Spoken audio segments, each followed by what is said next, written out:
बहुत समय पहले जब धरती पर लोग अपनी इच्छाओं और पापों में डूबे हुए थे, तब दो नगर थे, सदोम और गमोरा। ये नगर अपनी समृद्धि और ऐश्वर्य के लिए प्रसिद्ध थे, लेकिन इसके पीछे छिपी थी एक काली और भ्रष्ट संस्कृति।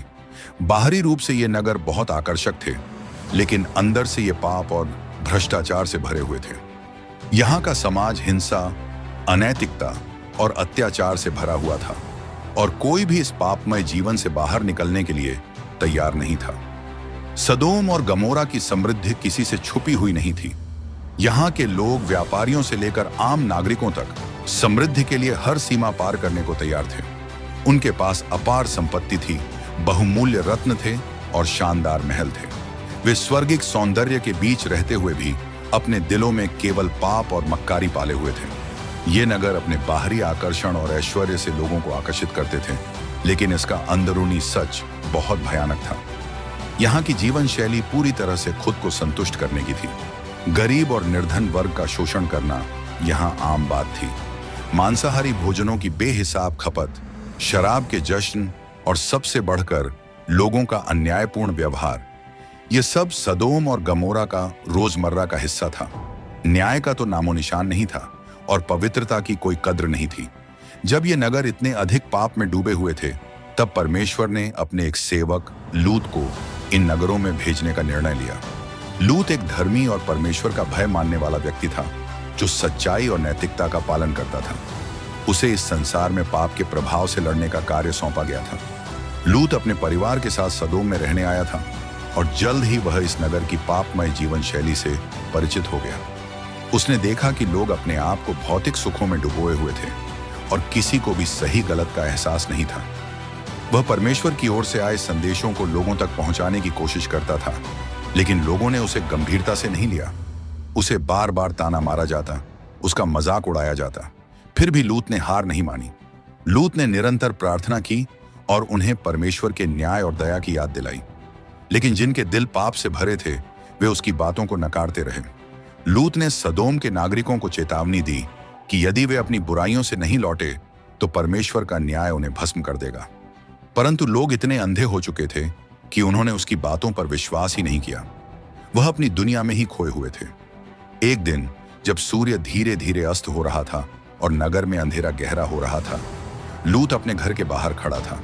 तभी लूत ने देखा कि दो पुरुष, जिनके चेहरे पर शांति और दिव्यता का आभास था, नगर में प्रवेश कर रहे हैं। उनके व्यक्तित्व से ऐसा प्रतीत हो रहा था जैसे वे साधारण इंसान न होकर किसी उच्च शक्ति के प्रतिनिधि हों। लूत ने तुरंत उन्हें पहचान लिया कि ये कोई सामान्य यात्री नहीं हो सकते।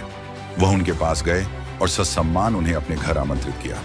हे मेरे प्रभुओं, कृपया मेरे घर पधारिए और रात भर विश्राम कीजिए और अपने पांव धोइए, फिर भोर को उठकर अपने मार्ग पर जाइए। लूत ने विनम्रता से कहा। स्वर्गदूतों ने लूत के आमंत्रण को स्वीकार किया और उसके साथ उसके घर चले गए। लूत ने तुरंत अपनी पत्नी और बेटियों से कहा कि भोजन तैयार किया जाए और अतिथियों का आदर किया जाए। लूत ने उन स्वर्गदूतों का स्वागत किया और उनके पैर धोए। फिर वह स्वर्गदूतों को आराम करने के लिए एक सुरक्षित स्थान में ले गया। लूत का घर साधारण था, लेकिन उसमें एक शांति और पवित्रता का एहसास था। लेकिन सदोम और गमोरा के लोग उन स्वर्गदूतों के आगमन से अज्ञात नहीं थे। उनका पापमय मन और भ्रष्टता परमेश्वर के संदेश को स्वीकार करने के लिए तैयार नहीं थे। जैसे ही उन्होंने देखा कि ये दो अजनबी लोग लूत के घर में प्रवेश कर गए, उनकी नजरें उन पर गड़ गईं। कुछ ही देर में पूरा नगर उनके घर के बाहर इकट्ठा हो गया। वे अपनी नजरों में लूटपाट, बलात्कार और भ्रष्टाचार की योजनाएं बना रहे थे। उन्होंने लूत के घर के दरवाजे पर आकर जोर जोर से चिल्लाना शुरू कर दिया। लूत, वे अजनबी जो तुम्हारे घर में आए हैं, उन्हें हमारे पास भेज दो ताकि हम उनका इस्तेमाल कर सकें। तब लूत उनके पास द्वार के बाहर गया और किवाड़ को अपने पीछे बंद करके कहा, हे मेरे भाइयों, ऐसी बुराई न करो। सुनो, मेरी दो बेटियां हैं जिन्होंने अब तक पुरुष का मुंह नहीं देखा। इच्छा हो तो मैं उन्हें तुम्हारे पास बाहर ले आऊं और तुमको जैसा अच्छा लगे वैसा व्यवहार उनसे करो, पर इन पुरुषों को कुछ न करो, क्योंकि ये मेरी छत के तले आए हैं। उन्होंने कहा, हट जा। फिर वे कहने लगे, तू एक परदेशी होकर यहां रहने के लिए आया, पर अब न्यायी भी बन बैठा है, इसलिए अब हम उनसे भी अधिक तेरे साथ बुराई करेंगे। और वे उस पुरुष लूत को बहुत दबाने लगे और किवाड़ तोड़ने के लिए निकट आए। इसी बीच स्वर्गदूतों ने अपनी दिव्य शक्ति का इस्तेमाल किया और लूत को अपने पास घर में खींच लिया, दरवाजे को बंद कर दिया और तुरंत पापियों पर अपनी शक्ति का प्रयोग करते हुए उन्हें अंधा कर दिया। अब वे दरवाजा खोलने में असमर्थ थे और पूरी तरह से भ्रमित हो गए। उनकी दुष्टता और अज्ञानता के बावजूद वे अब कुछ नहीं कर सकते थे। स्वर्गदूतों ने लूत से कहा, अब समय आ गया है, हम परमेश्वर के दूत हैं, हमारे द्वारा भेजे गए आदेश के अनुसार इन नगरों का विनाश होना तय है। तुम और तुम्हारा परिवार यहां से तुरंत निकल जाओ, परमेश्वर का क्रोध इन नगरों पर टूटने वाला है। स्वर्गदूतों के शब्द लूत के दिल में गहरी चुभन पैदा कर गए। वह भय और चिंता से ग्रस्त था, लेकिन उसके पास कोई और रास्ता नहीं था। स्वर्गदूतों ने लूत को जल्दी निकलने का आदेश दिया क्योंकि समय बहुत कम था। स्वर्गदूतों ने उसे बताया, जो लोग पीछे मुड़कर देखेंगे वे विनाश के भागी होंगे। लूत ने अपनी पत्नी और बेटियों को जागृत किया और उन्हें जल्दी से घर छोड़ने का आदेश दिया। उनका दिल भारी था, लेकिन उन्होंने माना कि परमेश्वर के आदेश के बिना वे किसी भी रूप में सुरक्षित नहीं रह सकते थे। लेकिन जब लूत और उसकी बेटियां शहर से बाहर भागने लगे, तब उसकी पत्नी ने मोह के कारण पीछे मुड़कर देखा। वह नगर की समृद्ध, उस चमकते हुए जीवन और वहां की भव्यता को नहीं भूल सकी और उसी क्षण वह नमक के खंभे में बदल गई। लूत और उसकी बेटियां पहाड़ों की ओर भागे। उनके पीछे सदोम और गमोरा पर परमेश्वर का क्रोध टूट पड़ा। स्वर्ग से आग और गंधक की वर्षा शुरू हो गई। सदोम और गमोरा जलने लगे और वहां की समृद्धि और वैभव राख में बदल गए। यह केवल एक भौतिक विनाश नहीं था, बल्कि यह परमेश्वर के न्याय का प्रतिफल था। यह घटना पूरे मानवता के लिए एक चेतावनी थी कि पाप और भ्रष्टाचार का मार्ग विनाश की ओर ले जाता है। जो लोग सच्चाई और न्याय के मार्ग से भटक जाते हैं, उनका अंत हमेशा बुरा होता है। सदोम और गमोरा की कहानी हमें यह सिखाती है कि दुनिया की आकर्षक चमक धमक, भौतिक सुख और संपत्ति कभी भी परमेश्वर के मार्ग से बढ़कर नहीं हो सकती। पाप और भ्रष्टाचार का कोई भी रूप अंततः विनाश की ओर ही ले जाएगा। लूत की तरह हमें हमेशा अपने मार्ग पर दृढ़ रहते हुए सच्चाई और परमेश्वर की ओर चलने का प्रयास करना चाहिए। इस कहानी का संदेश स्पष्ट है, परमेश्वर का न्याय अटल और अवश्यंभावी होता है, और जब कोई व्यक्ति पाप और अधर्म की ओर बढ़ता है तो उसे इस धरती पर ही उसका परिणाम भुगतना पड़ता है। अब लूत और उसकी बेटियां पहाड़ों की ओर भागते जा रहे थे। उनके कदम तेज थे, लेकिन उनके दिल भारी थे। सदोम और गमोरा के जलते हुए नगरों की लपटें और धुएं का गुब्बार उनके पीछे उठता दिख रहा था। आसमान नारंगी और लाल रंग से घिरा हुआ था और हवा में राख की महक फैल चुकी थी। लूत की आंखों में आंसू थे। वह अपनी पत्नी को खो चुका था, जिसने मोह और जिज्ञासा में पीछे मुड़कर देखा और नमक के खंभे में बदल गई थी। पहाड़ों में पहुंचकर लूत और उसकी बेटियां एक अंधेरी गुफा में शरण लिए हुए थे। गुफा की ठंडी, नम और अंधकारमय दीवारें उन्हें बाहरी दुनिया से सुरक्षित तो रखती थीं, लेकिन उनके मन की अशांति को कम नहीं कर पाती थीं। लूत दिन रात अपनी पत्नी के खोने का शोक मनाता। लूत की आंखों में वह अंतिम दृश्य बार बार उभरता, जब उसकी पत्नी पीछे मुड़कर देखी थी और नमक के खंभे में बदल गई थी। बेटियां भी शोक में डूबी हुई थीं। उनका पूरा जीवन बदल चुका था। वे अपने घर, अपने मित्रों, अपने परिचितों को खो चुकी थीं।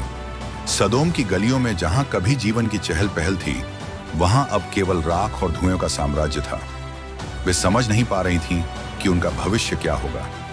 गुफा के अंधेरे में लूत और उसकी बेटियां दिन बिताते और रातों में सन्नाटा उनके कानों में गूंजता। उनकी हंसी, उनके खेल, उनके उत्सव, सब कुछ अतीत बन चुका था। लूत अपनी बेटियों को सांत्वना देने का प्रयास करता, लेकिन उसके अपने शब्द खोखले लगते। लूत और उसकी बेटियां भोजन और पानी की कमी से भी जूझने लगे। पहाड़ों में शिकार करना कठिन था, और जो थोड़ा बहुत फल वे इकट्ठा करते, वह उनकी भूख को मुश्किल से शांत कर पाता। गुफा की ठंड और अंधेरा उनके मन में भय पैदा करता। वे दिन रात चिंतित रहते कि यदि यहाँ कोई जंगली जानवर या लुटेरे आ गए तो वे क्या करेंगे।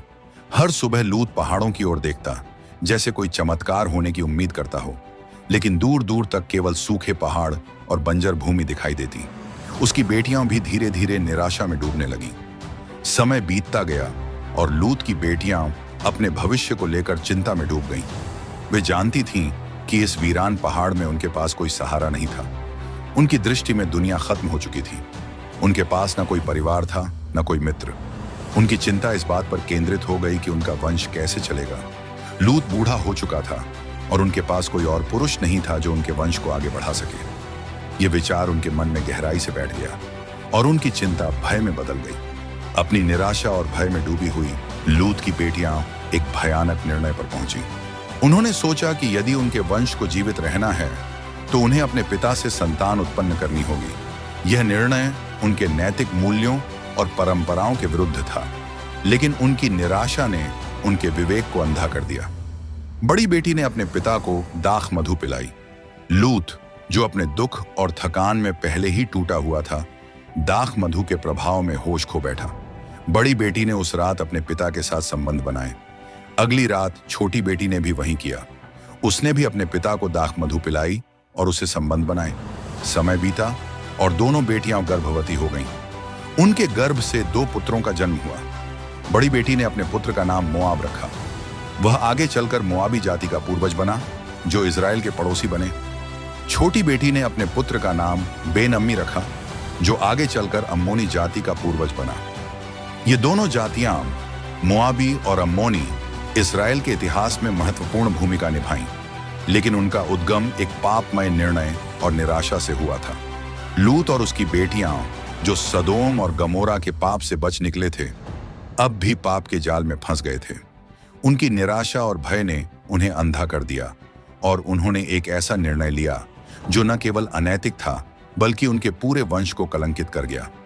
यह घटना यह सिखाती है कि जब कोई व्यक्ति परमेश्वर के मार्गदर्शन को छोड़कर अपने भय और चिंता में फंस जाता है, तो वह पाप के मार्ग पर चल सकता है। लेकिन यह कहानी केवल पाप की नहीं है, यह परमेश्वर की दया और न्याय की कहानी भी है। लूत, जो धर्मी था, उसे परमेश्वर ने सदोम और गमोरा के विनाश से बचाया, लेकिन उसकी बेटियों का निर्णय यह दर्शाता है कि परमेश्वर का न्याय केवल बाहरी विनाश तक सीमित नहीं है, बल्कि हमारे निर्णयों और कर्मों में भी उसका प्रभाव होता है। जब भी लूत की बेटियां पहाड़ों से नीचे देखती, उन्हें सदोम और गमोरा की राख और धुएं का दृश्य दिखाई देता। वहां की चमकदार गलियां, वहां के आलीशान महल, वहां की समृद्धि, सब कुछ राख बन चुका था। वे समझ चुकी थीं कि पाप का अंत विनाश ही होता है। उनकी आंखों के सामने यह विनाश उन्हें बार बार चेतावनी देता था कि परमेश्वर के मार्ग से भटकना सदा विनाश की ओर ले जाता है। यह कहानी हमें यह सिखाती है कि कोई भी समृद्धि, कोई भी सुख सुविधा, कोई भी ऐश्वर्य, यदि वह पाप और अधर्म पर आधारित है, तो उसका अंत निश्चित है। सदोम और गमोरा ने परमेश्वर के न्याय को चुनौती दी और उनका विनाश हुआ। लूत और उसकी बेटियों की कहानी हमें यह भी सिखाती है कि निराशा में लिए गए निर्णय भी पाप में बदल सकते हैं। जब मनुष्य परमेश्वर पर विश्वास खो देता है और अपने बल पर निर्णय लेने लगता है, तो वह भटक जाता है। फिर भी परमेश्वर की दया असीमित है। उसने लूत और उसकी बेटियों को विनाश से बचाया और उनके वंश को जीवित रहने का अवसर दिया। वे चाहें तो एक नई शुरुआत कर सकते थे, लेकिन उनकी निराशा ने उन्हें अंधकार में धकेल दिया। सदोम और गमोरा की कहानी केवल विनाश की कहानी नहीं है, यह परमेश्वर के न्याय और दया की भी कहानी है। यह हमें सिखाती है कि चाहे दुनिया कितनी भी अधर्म और पाप में डूब जाए, सच्चाई और धर्म का मार्ग हमेशा सुरक्षित होता है। अगर यह वीडियो आपको अच्छी लगी हो तो इस वीडियो को अपने परिवार और दोस्तों को शेयर करें और हमारे चैनल बाइबल ट्यूब को सब्सक्राइब करें। परमेश्वर आप सभी को आशीष दे। जय मसीह की।